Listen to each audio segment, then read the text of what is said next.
ചില മനുഷ്യര് നമ്മുടെ ലൈഫൊന്നും ഇല്ലാണ്ടായി കഴിഞ്ഞാൽ നമുക്ക് തീരെ ജീവിതം മുമ്പോട്ട് കൊണ്ടുപോകാൻ പറ്റില്ല എന്ന് പലപ്പോഴും തോന്നാറില്ലേ?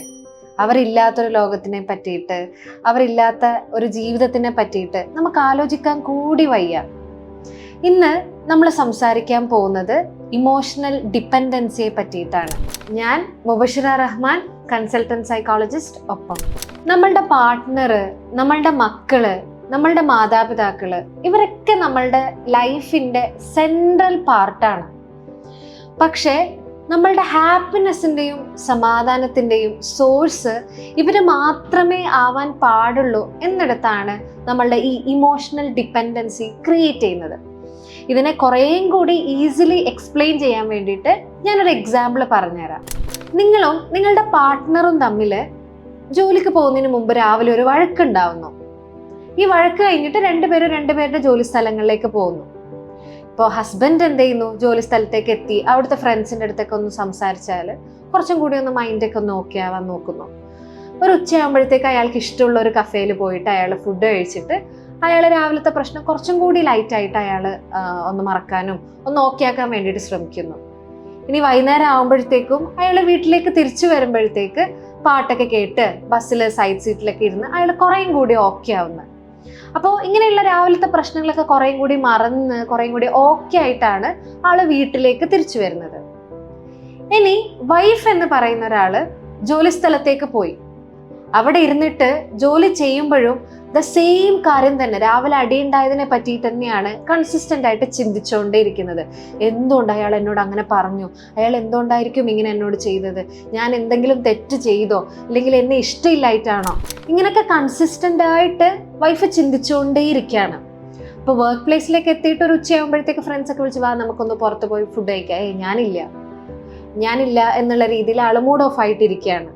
ആൻഡ് വൈകുന്നേരം തിരിച്ച് വീട്ടിലേക്ക് വരുമ്പോൾ സമയത്താണെങ്കിലും രാവിലെ എങ്ങനെയാണോ ആ ജോലി സ്ഥലത്തേക്ക് എത്തിയത് അതേ മൂഡായിട്ടാണ് ആൾ തിരിച്ച് വീട്ടിലേക്ക് പോകുന്നത്. വീട്ടിലേക്ക് എത്തിയിട്ട് വേണം എനിക്ക് ഡീറ്റെയിൽ ആയിട്ട് രാവിലത്തിനെ പറ്റിയിട്ട് സംസാരിക്കാനെന്ന് വിചാരിച്ചിട്ട്.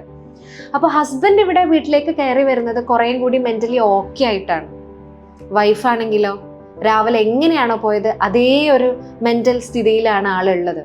രണ്ടുപേരും വീട്ടിലേക്ക് കയറി വന്നതിന് ശേഷം വൈഫ് ചോദിക്കും, നീ എന്തിനാ രാവിലെ എന്നോട് ഇങ്ങനെ പെരുമാറിയേ? അല്ലെങ്കിൽ നീ എന്തുകൊണ്ട് എന്നോട് ഇങ്ങനെ ചെയ്തു എന്നുള്ള ചോദിക്കുമ്പോൾ ഹസ്ബൻഡ് ചോദിക്കും, നീ ഇപ്പോഴും അത് വിട്ടിട്ടില്ലേ? അത് രാവിലെ കഴിഞ്ഞ സംഭവമല്ലേ എന്നുള്ള രീതിയിൽ. അപ്പോൾ വൈഫ് പിന്നെയും ഭയങ്കര ബേസ്റ്റ് ഔട്ട് ആവും. ഓ, അപ്പൊ നിനക്കിത് ചെറിയ കാര്യമാണല്ലേ, അപ്പൊ ഞാൻ മാത്രമാണ് ഇതിൽ ടെൻഷൻ അടിക്കേണ്ടത് എന്നുള്ളത്. അപ്പോൾ ഹസ്ബൻഡും അവിടെ പിന്നെയും ഒരു കോൺഫ്ലിക്റ്റിലേക്ക് അല്ലെങ്കിൽ പിന്നെയും വലിയൊരു പ്രശ്നത്തിലേക്കായിട്ട് അത് മാറും. ഇത് നോർമലി എല്ലാവരുടെ ലൈഫിൽ നടക്കുന്ന ഒരു സംഭവമാണ്. ഇതിപ്പോൾ ഞാനൊരു ഹസ്ബൻഡും വൈഫിൻ്റെയും ഒരു എക്സാമ്പിൾ പറഞ്ഞതേ ഉള്ളൂ. നമ്മളുടെ ഫ്രണ്ട്ഷിപ്പുകളിലേക്ക്, നമ്മളുടെ പാരൻസുമായിട്ടുള്ള റിലേഷൻഷിപ്പിലേക്ക്, നമ്മളുടെ വർക്ക് ലൈഫിലേക്ക്, ഇങ്ങനെയുള്ള ഒരുപാട് കോൺഫ്ലിക്റ്റുകൾ നമ്മൾ ഉണ്ടാവാറുണ്ട്. അപ്പോഴൊക്കെ നമ്മൾ ഒരുപാട് മെക്കാനിസം ഉണ്ട് നമുക്ക് നമ്മളുടെ സ്ട്രെസ്സിനെ റിലീഫ് ആക്കാൻ വേണ്ടിയിട്ട്, നമുക്ക് ഹെൽത്തി ആയിട്ട് കോൺഫ്ലിക്റ്റുകളെ കോപ്പപ്പ് ചെയ്യാൻ വേണ്ടിയിട്ട്.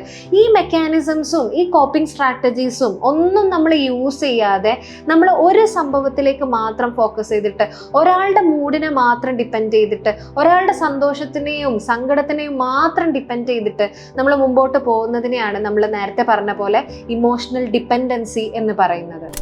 വീഡിയോയുടെ തുടക്കത്തിൽ ഞാൻ പറഞ്ഞ പോലെ നമ്മളുടെ പാർട്ട്ണർ, നമ്മളുടെ വർക്ക് ലൈഫിലുള്ള ആൾക്കാർ, നമ്മളുടെ മക്കള്, നമ്മളുടെ പാരൻസ്, ഇവരെല്ലാവരും നമ്മളുടെ ലൈഫിൻ്റെ സെൻട്രൽ പാർട്ടാണ് പ്ലേ ചെയ്യുന്നത്. പക്ഷെ ഒരിക്കലും അവരോട് കണക്ഷൻസ് ഉണ്ടാക്കുന്നതിനപ്പുറത്തേക്ക്, അറ്റാച്ച്മെന്റ് ഉണ്ടാക്കുന്നതിനപ്പുറത്തേക്ക് ഒരു ഡിപ്പെൻഡൻസി ക്രിയേറ്റ് ചെയ്യാതിരിക്കാൻ വേണ്ടിയിട്ട് മാക്സിമം ശ്രദ്ധിക്കേണ്ടതായിട്ടുണ്ട്.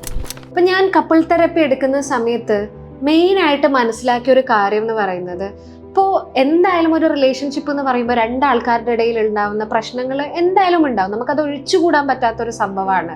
പക്ഷേ പലപ്പോഴും മെയിൽ പാർട്ട്നേഴ്സ് എന്ന് പറയുന്നത് അവർക്ക് ഇങ്ങനെയുള്ള കോപ്പിംഗ് റിസോഴ്സസ് കുറച്ചും കൂടി കൂടുതലുണ്ട്. അതായത് സുഹൃത്തുക്കളായിട്ട് അവർ പുറത്ത് പോകും, ഇല്ലെങ്കിൽ ഒരു ചായ കുടിക്കാൻ പോകും, ഇല്ലെങ്കിൽ ക്രിക്കറ്റ് കളിക്കാൻ പോകും, വൈകുന്നേരം വന്നിട്ട് ഫുട്ബോൾ കളിക്കും, കുറേയും കൂടി ഇല്ലെങ്കിൽ ഒരു സിനിമക്ക് പോകും. അങ്ങനെ ഒരുപാട് രീതിയിൽ അവർക്ക് അവരുടെ കോൺഫ്ലിക്റ്റുകളെ ഒന്ന് സോൾവ് ചെയ്യാൻ വേണ്ടിയിട്ടും ഇല്ലെങ്കിൽ കുറേയും കൂടി ഓക്കെ ആവാൻ വേണ്ടിയിട്ട് അവർ കുറെ രീതിയിൽ അവർ പുറത്തേക്ക് കളയാൻ വേണ്ടിയിട്ട് ശ്രമിക്കും. പക്ഷെ പൊതുവെ കാണുന്ന ഒരു ഫീമെയിൽ പാർട്ട്നേഴ്സിന്റെ ഒരു നേച്ചർ എന്താന്ന് വെച്ച് കഴിഞ്ഞാൽ ഇവർക്ക് ഒരുപാട് സാധ്യതകളുണ്ട്. അവർക്ക് സുഹൃത്തുക്കളെ വിളിച്ച് സംസാരിക്കാം, ഒന്ന് പുറത്തേക്ക് ഇറങ്ങാം, ഇല്ലെങ്കിൽ ഈ പറഞ്ഞ പോലെയുള്ള പുറത്ത് ഫുഡ് കഴിക്കാനോ കാര്യങ്ങളോ ഒരുപാട് ഓപ്ഷൻസ് ഉണ്ടായിട്ടും അവരുടെ സെയിം സാധനത്തിൽ മാത്രം സ്റ്റിക്ക് ഓൺ ചെയ്തിട്ട് നിൽക്കുകയാണ്. അപ്പൊ നെക്സ്റ്റ് ടൈം നിങ്ങൾ ഇങ്ങനെ ആലോചിക്കുമ്പോൾ ചിന്തിക്കേണ്ട ഒരു സംഭവം എന്താണെന്ന് വെച്ച് കഴിഞ്ഞാൽ, ഞാൻ ആരെങ്കിലും ആയിട്ട് ഇമോഷണലി ഡിപ്പെൻഡൻ്റ് ആണോ? ഈ ഡിപ്പെൻഡൻസി മാറ്റിയിട്ട് എങ്ങനെ ഒരു ഹെൽത്തി അറ്റാച്ച്മെന്റ് ഉണ്ടാക്കാം, എങ്ങനെ കണക്ഷൻസ് ഉണ്ടാക്കാം, എൻ്റെ ഹാപ്പിനെസ്സും എൻ്റെ സമാധാനവും എന്നിൽ നിന്ന് ഞാൻ എങ്ങനെ കണ്ടെത്താൻ പഠിക്കണം എന്നുള്ളത് നമ്മൾ നെക്സ്റ്റ് ടൈം മുതൽ ശ്രദ്ധിച്ചു തുടങ്ങേണ്ടതാണ്. ഞാൻ ഈ പറഞ്ഞ കാര്യങ്ങൾ നിങ്ങൾക്ക് പേഴ്സണലി റിലേറ്റ് ചെയ്യാൻ പറ്റുന്നുണ്ടെങ്കിൽ, അതേപോലെ നിങ്ങളുടെ സുഹൃത്തുക്കൾക്ക് ആർക്കെങ്കിലും ഇത് യൂസ്ഫുൾ ആവും എന്ന് തോന്നുന്നുണ്ടെങ്കിൽ ഈ വീഡിയോ ഷെയർ ചെയ്യുമല്ലോ. നിങ്ങളുടെ അഭിപ്രായങ്ങൾ, നിങ്ങളുടെ ഒപ്പീനിയൻസ്, നിങ്ങളുടെ വ്യൂ പോയിന്റ്സ് എല്ലാം നമ്മളെ കമൻറ്റുകളായിട്ട് അറിയിക്കണം. മാനസികാരോഗ്യവുമായി ബന്ധപ്പെട്ടിട്ടുള്ള ഇതുപോലുള്ള വീഡിയോസിന് വേണ്ടിയിട്ട് ഈ ചാനൽ സബ്സ്ക്രൈബ് ചെയ്യുക, ബെൽ ബട്ടൺ ക്ലിക്ക് ചെയ്യുക. Thank you.